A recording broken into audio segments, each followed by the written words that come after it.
You know what? I just realized there's a timer on the screen. We could see how long we've been recording. Where's that? Oh, it was blocked by the chair. I couldn't Yeah. see it. So, Sneaky. we are continuing to answer questions. Perhaps slightly more impaired now. Perhaps. I'm still solidly high, but I'm starting to start coming down. But I just opened another beer, so. And I'm on drink number 3 now, so. And I poured that one a little stronger. That's Ooh. the best. When you're 3 drinks in and all of a sudden you're like, sloop, and you're like, oh. That may not have been the best idea, but we're going to roll with it. 4 sips in, you'll be fine. You actually should probably set that down. It looks like it might spill. I gotta drink more out of it so it doesn't spill. Yeah. I'm not trying to get you intoxicated and take advantage of you.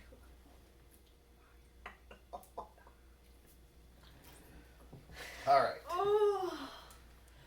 You can punish me for lying later.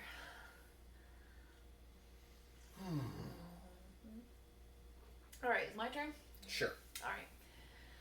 So this is a series of 1, 2, 3, 4, 5 questions from Fictionalized. It's a series of favorites.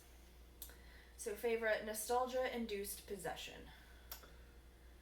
I think it's possibly one of my game systems because there's just so many things. Pull out a Super Nintendo and worlds that I've explored and stories that I created in my head about the characters and things like that, and not necessarily nostalgia induced thing, but realization well after the fact. I don't know why yours aren't glary and mine are. Because I have anti-reflective coating. What? That's a thing? It sure is. For pictures and shit? Yep. Like you can barely see where it'll reflect. I'm there. totes getting that on my next set. It's real awesome for using the computer. But there was a game that I played on the Super Nintendo way back in the day, Final Fantasy IV, which was Final Fantasy II when I played it first, because Nintendo of America thought everybody in America was idiots. Sort of. For what system? It's for the Super Nintendo. I never played that one. Yeah. But GameCube is as far as I got.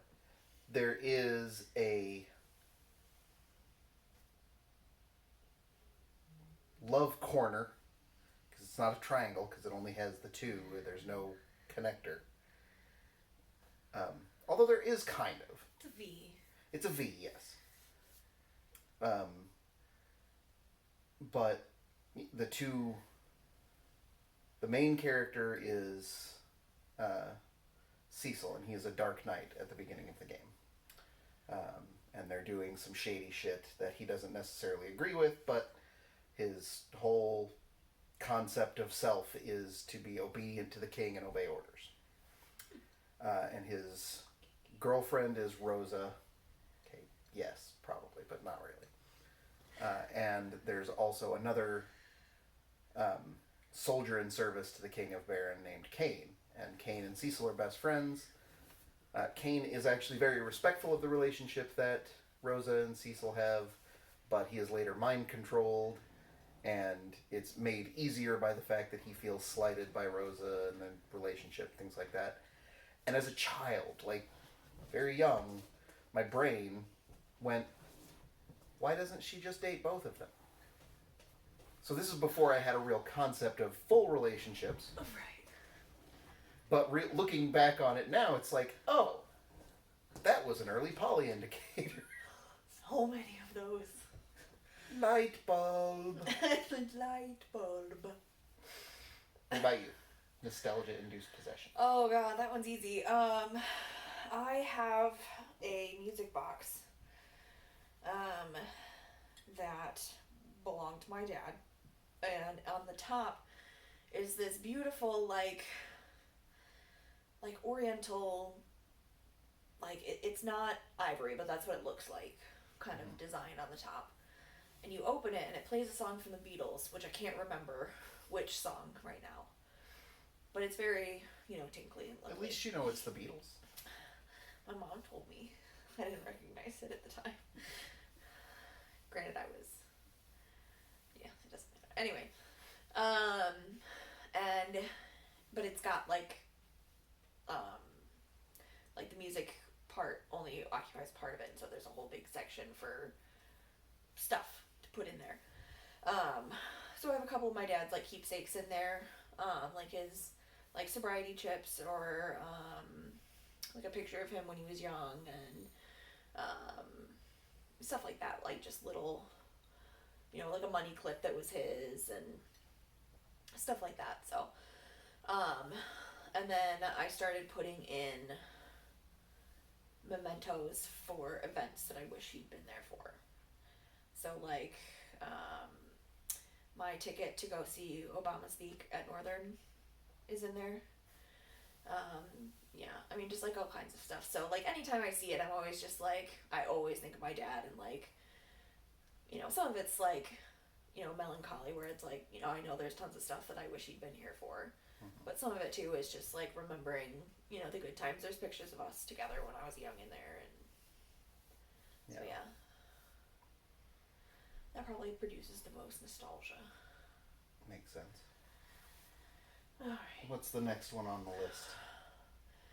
Character from a book. Oh, fuck. Ooh. Jesus Christ almighty, okay. A cracker.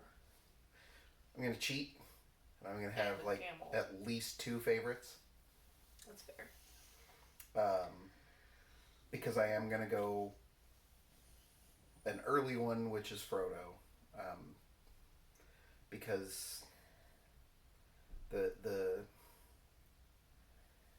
like, so many of the themes of the Lord of the Rings that are present there, the loss, the fighting for something not for yourself. So many of the characters go through so much agony and pain and heartache and hard work, and they do all these things for other people. And Frodo is kind of central to that in that sanity. Yeah, well, he any definitely chance at a does. Normal future in right. He gives up everything to save the world, but even beyond that, like he has a conversation like, yes, we set out to save the Shire, but I don't think I can save it for myself. And he knows that. Like, it isn't a realization he has afterwards. It's during this, in some of the hardest parts of... Like once he leaves Rivendell, he's like, that's it, I'm fucked. And, there are parts there where he thinks about it, but really once they're in Mordor, he's in the most difficult and trying part of the whole journey. That's true. He is convinced, like, I'm not going to make it out of this. I'm doing this to die. Yeah. And he doesn't stop. There were eagles at the beginning. Jesus Christ. Sorry. That's one of my pet peeves.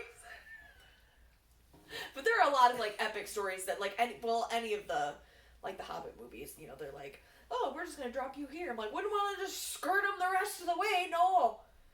Here's good. Yeah. Top of this mountain that you're not going to have to climb down.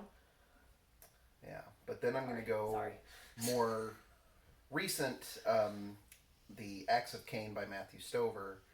And it's actually going to be not the main character. Because while he does do a lot of... It doesn't say main, does it? No, it just says character from a book. But a lot of people are going to look at that and go, oh, the main character is this, and they're my favorite. Oh. But my favorite is actually Delian, or Chris Hansen. One of the themes, especially of the second book, is people having multiple names, and that actually defining different aspects of themselves or different time periods and things like that. And who do you choose to be at the end?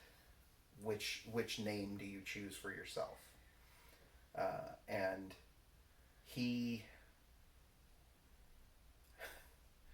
it's so funny because they like things that happen in the second book where he is one of the primary characters um, are really hammered home in some of the other ones, but they don't directly reference it. So if you're not thinking about it, you can go past it and not think of what it does.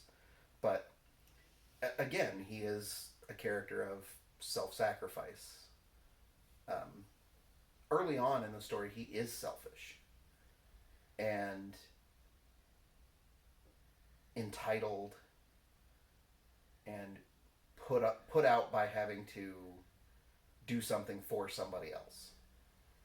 Uh, the fact that the person he is that he's being forced by to help somebody else is an asshole doesn't help, because he just sees it as this. But there's such an amazing growth and change in him over that, and like there are seeds of it early on, but it really comes towards the end of the book that he is the perfect person for a certain position because he is selfless in a way that nobody else that could do that position really is. Also, a lot of the people who could do that position are dead, so... What about you? Let's see. Favorite... I'm gonna go with something I read most recently. To keep it short, because I've so many characters I've loved. There's also maybe spoilers. Is a series by Jacqueline Carey. It's the Kushiel's Dart series. I know he was like, this is what I'm reading, and I was like, oh, I'll check it out. And I got the audiobooks. and then proceeded to and read. I haven't picked it up in a while, so she's way ahead of me now. I've completed the entire series. So there's 6 books in the Phaedra series, and then there's 3 following books that take place like 200 years later. But yeah, so Phaedra no Delorme. I'm saying that I've got cotton mouth, so I can't like Phaedra no Delorme. Yeah, I'm not gonna try. I'm done. Phaedra no Delorme. She's somewhere someone is wringing their hands in consternation. I know. She's basically like born blessed by this fallen angel. I'll keep. Yeah, basically she's born to enjoy the touch of others no matter what, and enjoy pain that she receives no matter what, no matter who it's from, no matter if she like hates and reviles them. Like, you know, you punch her in the face, her whole body blossoms with pleasure, and that's just like how she was born. But she also like she uses that to like play politics and like basically save her entire country like over and over and over again. So she's just she's an amazing character because she's like, all right, this is how I am, and this is how my God has blessed me, so I'm gonna use it to do His work and save His country. So yeah, like, fuck yeah, masochist, you rule the world, you do it. Yos. All right. Favorite aspect of a person's face. In general or specific? Because It doesn't say. It just says. gonna look at yours for a while. That doesn't make it easy to look at your face. It says a person. Ridiculous. That's a fun shade, though. Shut up. Their eyes. So much expression and things can happen there that it's just wonderful to see. That's true.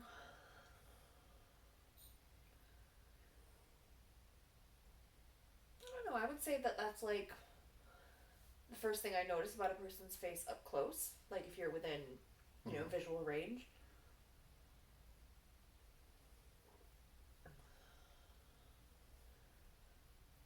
But like, Otherwise, I would say your mouth. A person's mouth. A person's mouth. Yes. Non-specific. So many fun things. Yeah.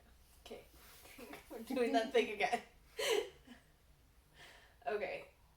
Favorite ending of fictional media. So this could be books, movies, whatever. TV shows. Jesus fuck. Yeah, Damn that's it.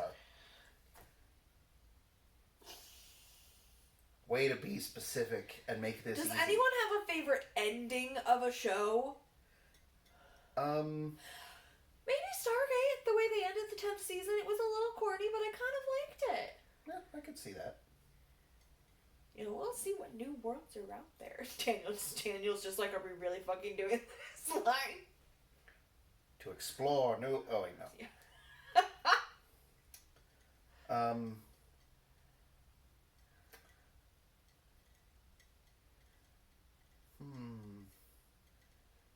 Endings.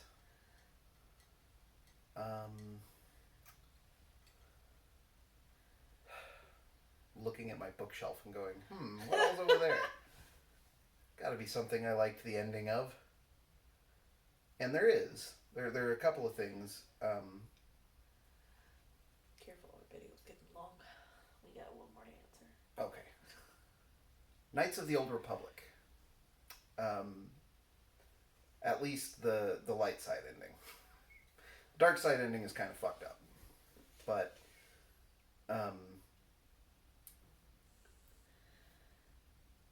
Malik's realization that Revan is just a better Jedi than he ever was, and a better Sith, and that even choosing to do good, it's not a weakness, it's just a choice. And you can still be stronger than someone while choosing to be a good person. The little speech that he gives at the end there, I think, is really good. What about you? Well, I said Stargate. Oh yeah, you did. Is there another one? What is There's the one favorite? more. What is your favorite superhero? Captain America. For a long time, the background on my computer was the full "Plant yourself like a tree by the river of truth" quote.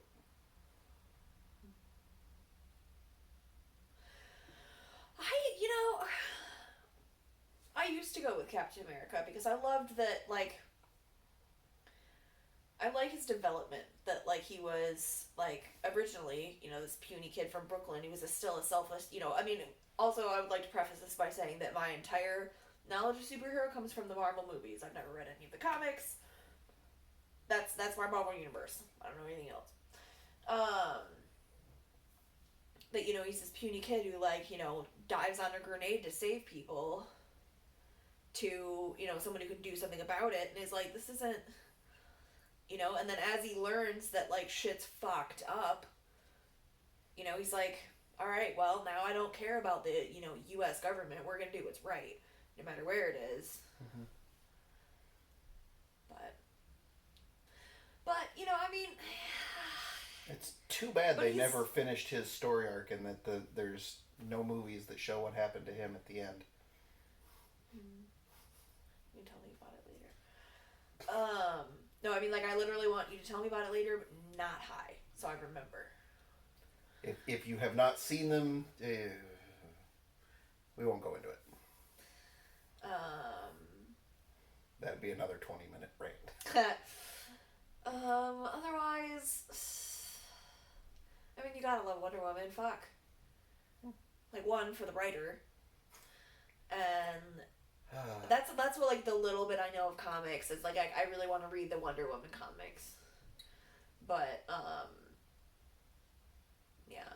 I didn't like the second one as much, but I loved the first one, and actually, I liked the second one. I liked, same thing, the character growth and development. Mm-hmm. But, yeah. Alright, so that's that one, and that's about our time limit, so